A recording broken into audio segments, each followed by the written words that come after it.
Chennamaneni Ramesh Germany పౌరుడే స్పష్టం చేసిన high court. Fake document సమర్పించడంపై ఆగ్రహం, 30 లక్షల జరిమానా విధిస్తూ తీర్పు అంటూ చూస్తా ఉన్నాం. సో ఆయన జర్మన్ పౌరుడు అని చెప్పేసి గతంలో కూడా మేము అనేక సార్లు చెప్పడం జరిగింది. సో ఇక్కడ విషయం ఏంటి అంటే ఆయన 10 సంవత్సరాలు ఎమ్మెల్యేగా ఉన్నాడు. మరి దానికి సంబంధించిన శిక్ష పడాలి కదా చెన్నమనేని రమేష్కి, ఎందుకు పడట్లేదు? దీనిపైన హైకోర్టు కానీ సుప్రీంకోర్టు కానీ ఖచ్చితంగా జోక్యం చేసుకొని 10 సంవత్సరాలు జర్మనీ పౌరుడై ఉండి ఏ విధంగా ఇక్కడ ఉన్నటువంటి ప్రజల సొమ్మును ఈరోజు అనుభవించిండో ప్రజలకు చెప్పాల్సిన అవసరం ఉంది.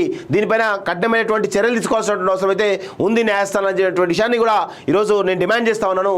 ఈయనకు కఠినమైనటువంటి శిక్షలు వేయాలి, ఇలాంటి తప్పులు ఇంకొక చేయకూడదు. కాబట్టి ఈయన పైన ఖచ్చితంగా ఒక మంచి నిర్ణయం తీసుకోవాలని చెప్పేసి కూడా నేను కోరుతా ఉన్నాను.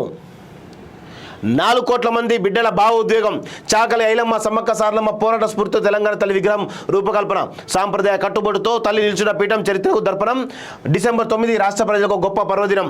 అసెంబ్లీలో ముఖ్యమంత్రి రేవంత్ రెడ్డి 16వ తేదీకి సమావేశాలు 5, 11, 12 తేదీలో ఎమ్మెల్యేలకు ఓరియంటేషన్ ప్రోగ్రామ్ అంటూ చూస్తూ ఉన్నాం. సో చాలా అద్భుతంగా నిన్న తెలంగాణ తల్లి విగ్రహం ఏ విధంగా ఉండబోతుంది, దాని యొక్క కట్టుబొట్టు ఏ విధంగా ఏ వేటిని ప్రతిబింబిస్తాయనే కోణంలో సీఎం రేవంత్ రెడ్డి నిన్న అసెంబ్లీలో చాలా క్లియర్గా చెప్పడం జరిగింది.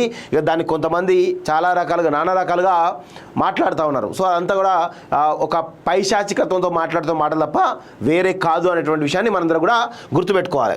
ఇగో ఇక్కడేమో అసలు అసెంబ్లీ సమావేశాలు స్టార్ట్ అవుతున్నాయి, తెలంగాణ తల్లి విగ్రహావిష్కరణ పనులు జరుగుతూ ఉన్నాయి, ప్రభుత్వ కార్యక్రమం జరుగుతుంది. దానికి సంబంధించి దీన్ని డైవర్ట్ చేయడానికి ఇగో వీళ్ళంతా కూడా కల్వకుంట్ల కాలకీలంతా కూడా ఇది చేస్తూ ఉన్నారు. ఇవన్నీ జరుగుతూ ఉన్నాయి. సరే, మనం నిరసన తెలియడం తప్పులేదు. ప్రజాస్వామ్యంలో వీళ్ళు ఎక్కడ ఆ నిరసన తెలియజే